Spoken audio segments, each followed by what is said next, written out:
with game week 2 almost done. It's proven to be a very interesting week. We've had some interesting matches where some of the teams led by a comfortable lead, some matches where we saw upsets, and some of the matches which went in favor of some managers. So it's all in all, it's been very interesting, and we are still looking forward to game week 3. If things didn't go your way, not to worry. This is Inside FPL on the Locker Room Vibes. Before we get into it, kindly subscribe, like, leave a comment. All right, so getting into it, as I said, one we are almost done with game week 2. One match to go. That is Newcastle versus Liverpool. We hope that match brings some success to a good number of managers, as I'm sure some managers have players from that match, and we are hoping for the best.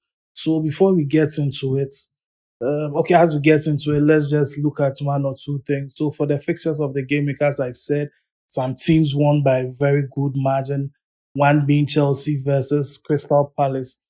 Even though Crystal Palace took the lead, Chelsea came back and won by a comfortable lead out 5 goals to 1. We had Joao Pedro scoring a goal and an assist, so that would be a plus for some managers. We also had Cucurella giving us an assist to some, so it would be a plus for some managers. And the first upset of the game week, that was Man City v Spurs. Spurs going home with all 3 points after beating Man City by 2 goals to 0. It was quite interesting because most managers, or I for one, I expected either City to win or at least leave with a point. But Spurs had a mind of their own. Very interesting match as well. Then move on to the next match, Bournemouth versus Wolves. Bournemouth urgent pass Wolves by a goal to 0. Redford same urgent pass Aston Villa by a goal to 0. A match I expected Aston Villa to at least have scored a goal.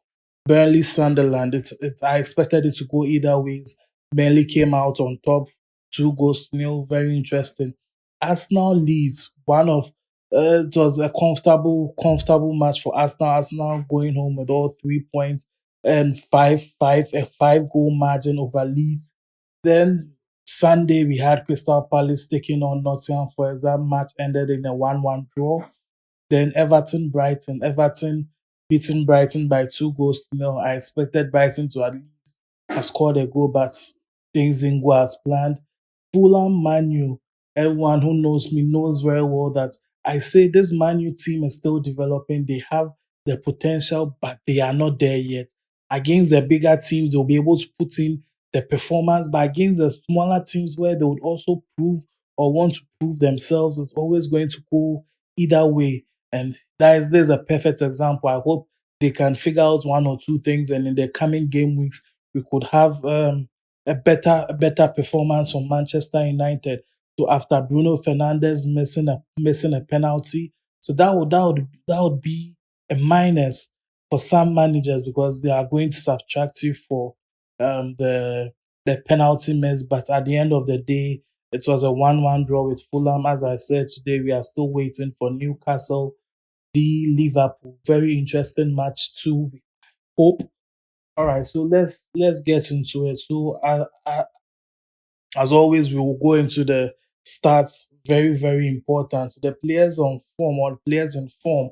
We have Calafiori leading the charts now, followed by Timber, who had a very good game against Leeds, scoring 2 goals. Semenyo still in the ranks. Very solid guys so far this season. We have one or two players, so Joao Pedro is still there. We have Richarlison still in there, and it's shipping up to what I call the season starts. This is where you get to see the real performance as time goes along. It's going to shape up nicely. It's going to shape up nicely. We are going to have a whole lot in the transfers not now. So the next thing, let's look at the game week. So there are lots of interesting matches coming up, and there's going to be we'll get into that. That'll be prior to game week 3. We would give you full analysis on what to do heading into game week 3, who to avoid, who to pick. considering game week 3, game week 4, and probably game week 5, it could be an advantage as well. So if things so far hasn't really gone your way, there's no need to really worry. Just relax, get your team settled, and we'll get into it. So let's see how some managers also performed. As you know, I like to also um review that. So overall, now the total points overall is 1208. So 208 leading the charts or leading the overall league. And he's doing that with bench boost. So not bad. He had a very decent team as well. So Joao Pedro had okay Timber on the bench, so I'm sure that is where the plus came from. Very interesting, and it's good he used the bench boost, else would have lost a lot of points from that. That is more than that is about 31 points from the bench. Very good decision there. So something like this is a plus. The only thing he needs to do is to be consistent. There's you'd have to be very strategic when using a chip, and irrespective, just be consistent. If you can't be consistent, you will drop because each game week comes with its challenges. There are game weeks you are going to succeed at your selection. There are game weeks where things are just not going to go your way. There are game weeks where you are just going to be an average manager. It's normal, but just be consistent. Just keep your head above waters, and you should do well amongst your peers. If not globally amongst your peers, you should be okay. So second, he used free hits, so his team is going to revert after this game week. And third, let's see. So third, triple captain, very interesting one too as well. He captain Jokeres, who scored a goal also. So very interesting as well. Fourth, triple captain as well. Very interesting team playing three Burnley players who gave him good points. Very interesting selection there. So this is just a risk he did. He picked and it worked. He captained Timber. Very interesting decision, and it's worked. So I did something similar. Instead of captaining Timber, I captained um, Gabriel. So very interesting decision there. So it's all parts of it. Next person also used triple captain. So as I always say, they just need to be consistent. Just need to be consistent. Without consistency, everything is a waste. Free hits as well. So all in all, we have chips 1 to 9, all being chips. Let's see number 10 also being a chip. 11. So let's review this one also being a chip. So all in all, they use chips, and some of them had very good teams, which I would have to commend them for. But apart from that, it all has to be with their selection. So let's take this selection for instance. He had Pickford, very good decision there because playing against a Brighton side with Everton at home, you expect Pickford to at least make some good saves, which he did. And he also had the clean sheet, which was a plus for him. Cucurella, who could easily give you an assist, and he did that. Saliba, who could either score a goal or give a clean sheet, and he did that by delivering the clean sheet. Iwobi gave an assist, very solid performance there against Manchester United. Ismail Assar giving an assist, and this is where the problems I think might arise from for Crystal Palace if they are not able to sort out the issue now with Eze, who has left or who he has departed to um, Arsenal. If they are not able to solve that, let's see how they go about that. I hope they find a good replacement for Eze because I expect so much potential from Crystal Palace. Moving on, we have Casiedo who gave solid performance against West Ham. So some good points there. Johnson giving a goal against City, very solid performance there. Joao Pedro, as I said, goal and assist, very solid performance. So all in all, his team was very solid.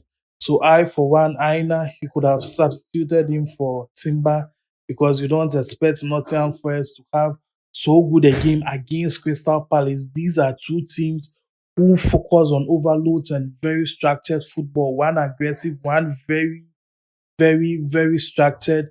Both structured, one very aggressive, all playing overload. and that's what it's looking like. So he could have played Timber ahead of Aina, but he chose differently. The best decision was he played bench boost, which still incorporated Timber, so that was a plus for him. So all in all, it wasn't a bad decision for him. So that is it. And as I said, it's a long game week, so I've begun to draw because this game week wasn't really my game week.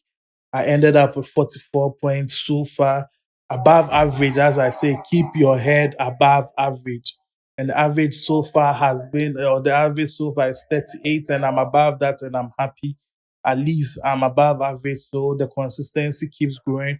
Highest being 134. So let's see how that goes as well. This is the highest bench boost. So let's analyze this team. Very interesting, as I said. Good selections here and there. So he could have had Timber inside.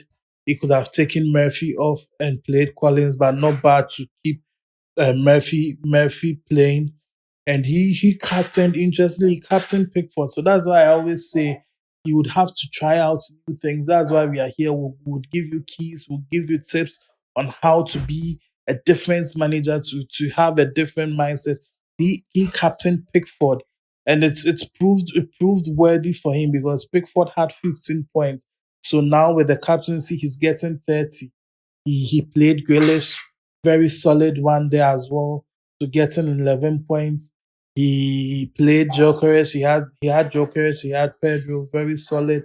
Enzo Fernandez on the bench. So that is solid as well. So I'm sure because he knew he was playing bench boost, it didn't really matter his selection because all in all, every point would have still mattered. So that is interesting. Let's look at how I set up.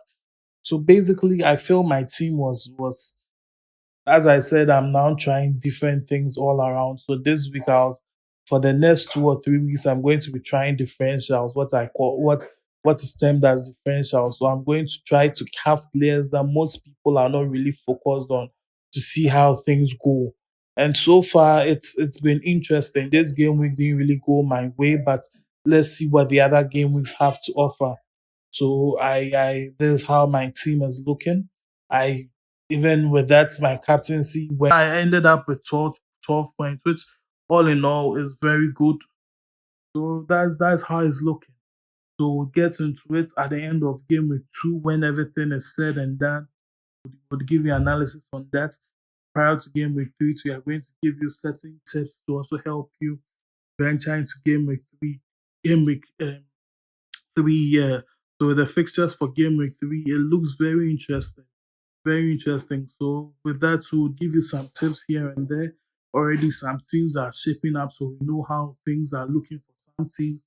Some teams are still going to be rotating here and there. So it's going to be tricky. But all in all, we are here for you. We'll give you your tips. So just leave a comment what you don't really understand. We'll break it down for you. If you need some advice, just leave a comment, leave a like and subscribe. Let's get everything going. All right, guys. Thank you.